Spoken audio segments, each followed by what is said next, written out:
Ghost of a Memory by Phoenix Boy. Chapter 18. James watched until they disapparated together, all of them looking a little put out at being excluded. He turned back again and looked around. He was at the beginning of a series of fields, obviously well-tended and producing many different crops, many of which were unfamiliar to him.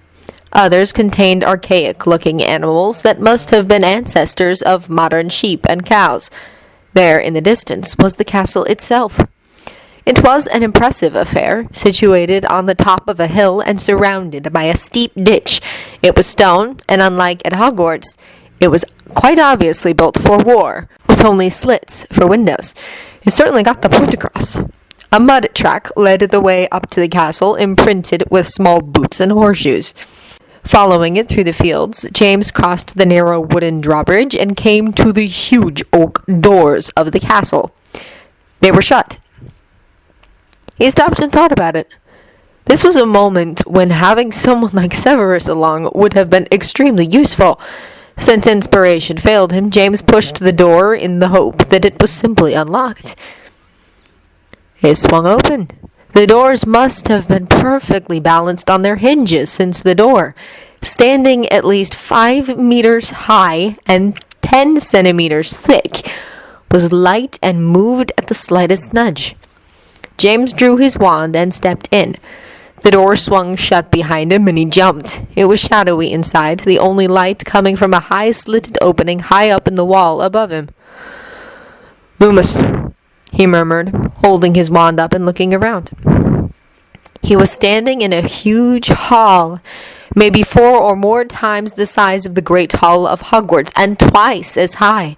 Long wooden tables ran the length of the hall, benches running alongside them. At the far end of the hall was a table perpendicular to the other and on a small dais, sort of like the teacher's table at Hogwarts. The floor was covered in a layer of some sort of plant, reeds probably, that rustled as he stepped on them and smelled strange, unfamiliar. On the walls hung great shields and banners of coats of arms long since forgotten, and the swords and axes belonging to the great warriors of ancient times. Small archways along the walls led off, presumably, towards other parts of the fortress.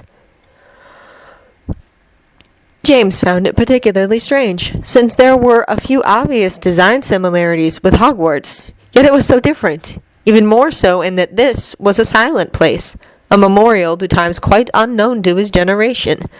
It was so well preserved, looked so lived in, that he expected to walk into a night any minute.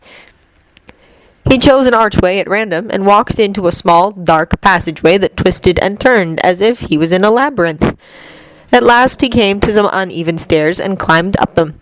When he reached the top, he was standing in front of a small wooden door. Examining it more closely, James noted the Slytherin snake carved into the center of it. He pushed the door open and walked into a bedroom. It was quite large, but still simple. A bed in the center of the room, a single shelf of books, a chest in the corner, and a rail in an alcove. For clothes?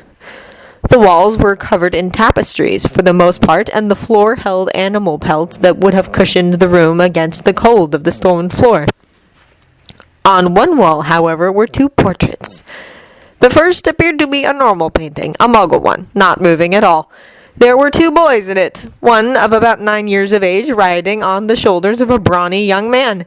They were dressed in shirts and brown trousers, but both wore a dagger in the sheath on their belt, next to a wand holster, and the older one had a ruby-hilted sword at his side that looked well used and that he looked accustomed to wearing.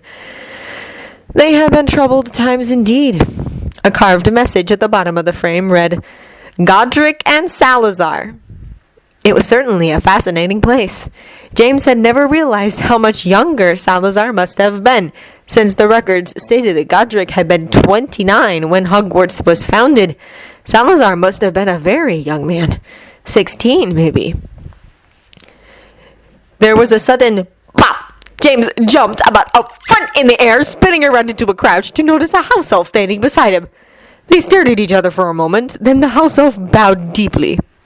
"Bienvenue, maître," it said, its voice slightly gravely. James was no expert, but he thought the elf must be ancient, judging by the wrinkles around the eyes. Hello? He tried, remembering with some panic that from 1066 for a few centuries, the nobility of England had spoken French. It was possible that it could present just a few problems. Do you speak English? The house elf looked at him blankly. Tu ne parles pas français? James shook his head, guessing what it meant. He wasn't even sure if this was an archaic form of French. If so, the standard translation charm wouldn't work. The elf narrowed its eyes and looked at him thoughtfully for a moment. Hunt! It instructed. James watched closely. It pointed at the wand and slowly articulated some words that were like no French James had ever heard. Might it be a spell? Worth a try. He gestured for the elf to repeat them again and copied them himself. A shower of green sparks shot from his wand into the elf's body. You understand now, Master? The spell worked? Perfectly, thank you. Welcome to Castle Firebreath. I assume you are the new master, descended from the children of the last masters to reside in this place. Yes, I suppose so. My father was James Potter. I'm told he was descended from Godric Gryffindor. My mother was Lily Evans, and I think she was descended from Slytherin, but it's a squib line, so hard to trace accurately. I am the chief's house elf of the estate, and I have to say that you do look remarkably like my last young master, Septimus. James Evans. That is not your true name. You can tell? I am blood bound to your family, young master. I can always tell when you are lying. I wasn't lying, James protested, feeling awfully like he had been pulled up by Professor McGonagall during his time at Hogwarts. My true name is Harry James Evans Potter. Satisfied? Quite, Master Harry. I would really rather you called me James. Master James, then. Will you be staying here? Not immediately. I'm teaching at Hogwarts at the moment. You know where that is. I'm 723 years old this midwinter. Not senile. Yes, well, one of my friends is in a lot of danger at the moment, and someone found a description of this place, so I thought I'd look for it. A noble quest for a young man such as yourself. He is not related to Pudmore, I hope. I don't think so. I think his family's French. Acceptable. You will be staying tonight, though. There is much you must see if you are to take control. Watt said. It was not a question. James had the feeling that he was only the last one in a long line of young wizards and house elves this being had seen come and go. He quite obviously didn't stand a chance. Okay then, he agreed hastily. One night wouldn't do his job any harm. Is there a bathroom? Bathroom? Oh no, James thought. Please let them at least have a decent bathroom. A place to relieve yourself, he said, gesturing toward that area of his body. There's the trench outside, or Jack's off the Great Hall, the Watt said, sounding puzzled. That was obviously an answer in the negative. There was obviously quite a lot to do before Draco would agree to stay here. James loved him dearly in a fraternal sort of way, but it was obvious why people tended to think he was gay. It had been an ongoing joke how long he spent on his toilette. He thought for a moment about the austerity of the little of the fortress he had seen so far. The rushes and animal furs on the floors, the lack of toilets. This had been a fortress, not a manor house like the Malfoys owned. There was going to be a hell of a lot he needed to do. The next morning, after some lengthy negotiations with Watt about the improvements he was determined to make, James apparated back to Hogwarts. To his surprise, Severus and Draco were sitting at the apparition point, waiting for him. James! Draco exclaimed, jumping to his feet. What was it like? Morning, Severus. I didn't actually see all of it, Draco, so I can't give you a full description. It is a little primitive, though. It makes sense, Severus said, standing up and starting to walk back to the school. What does? Draco asked. It hasn't been lived in for half a millennia. They didn't have lots of the amenities we have today. What sort of things? Well, I'd imagine that they wouldn't have running water, so no bathrooms or toilets. I don't think magical portraits were often made until a while after Salazar Slytherin's death, so there would have been far fewer than those that were at Hogwarts. It did surprise me a bit, James admitted. There's a house elf there that's running things you want to talk to, once we got the language thing settled out. He seemed perfectly happy telling me what to do, so I just agreed with him for the most part. I'm going to have a few things done to make it more habitable. I think I'd be constantly apparating back here for a shower if I tried to move in now. It's a plausible safe house for the Malfoys, then. I'd say so. Certainly Watt the House Elf didn't have any objections. He didn't seem to mind who you were, as long as you were relatively well-born and not related to the Podmore family. You aren't you? Of course not! Draco retorted, sounding offended at the thought. They were supposedly so inbred that they saw bunny rabbits instead of soldiers when they were last attacked. Besides, do I look like that idiot from the Headless Hunt? There was no resemblance whatsoever. Take it easy on the poor little orphan boy, James said, amused at their rise. Hardly poor, Severus murmured. James glared at him. Why don't you go and tell Blaise? He suggested. Draco nodded and stalked off. The two teachers walked in silence for a bit, then Severus asked, Was it really interesting? James nodded. I found a portrait there of Gryffindor and Slytherin. Did you know that Godric was so much older? He looked about 10 or 15 years older at the least. There's not that much personal stuff there at all, though. Anything like books was removed when the family moved out, and it was primarily a fortress anyway, very plain furnishings and the like. I thought I'd see if I could borrow Dobby from Dumbledore for a bit and see if he can modernize the place. As soon as I've got it presentable, I'll invite a few people who might be interested. Won't that be a security risk? Shouldn't think so. Only someone with the bloodline can get through the wards. It's even stronger than a Fidelius charm, since killing the secret keeper can break that. Even if I'm killed, the wards should hold. Clever. Isn't it? Have you thought about what you're doing over the holiday? Same as usual, I expect. Severus replied. I'll stay at school, do some research perhaps. Accredible pupils and friends generally come in for Christmas Day, and then, of course, Albus has that ball of his. I'd almost forgotten about it. James lied. Hogsmeade weekend next week. Last opportunity to buy a costume.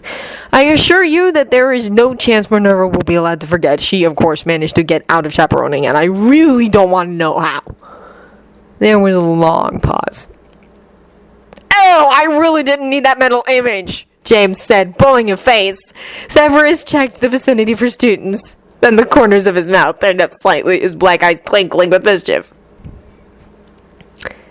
You didn't know. I thought everyone did by now. There was a betting pool on until he kissed her on the lips after Harry Potter defeated Voldemort. We decided that was good enough evidence. I don't know why they maintained the fiction of having separate quarters either. Can we just drop the subject? James interrupted, blocking his ears. He's old enough to be my grandfather's grandfather.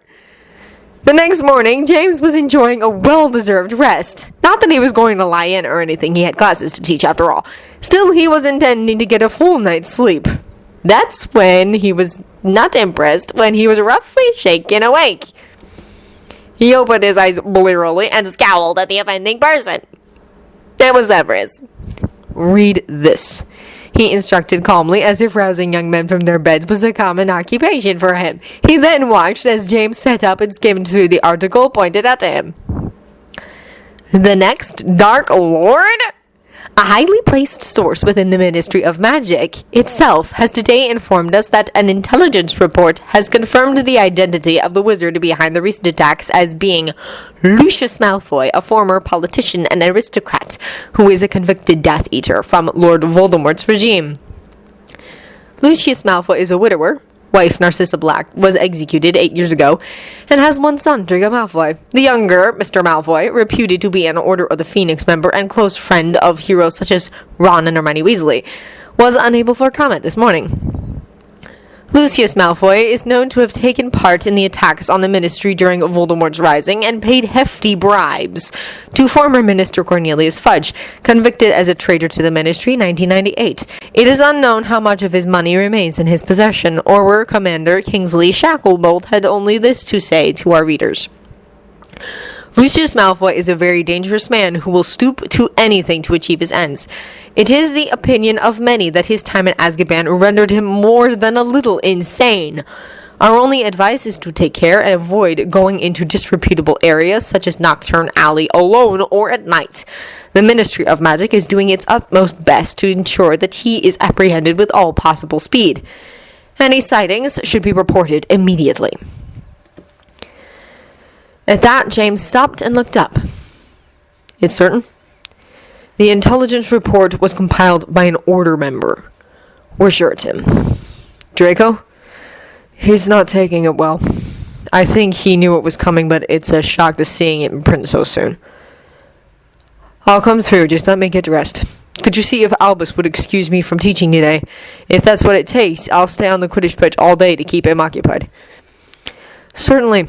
I'm sure he could cover them himself, should it come to that. I'll join you out there when I'm not teaching. James pulled on a heavy winter cloak and stuck the warmest pair of gloves he owned into his pockets. He was going to help his friend the best he could, but he'd do them no favors if he got ill doing it.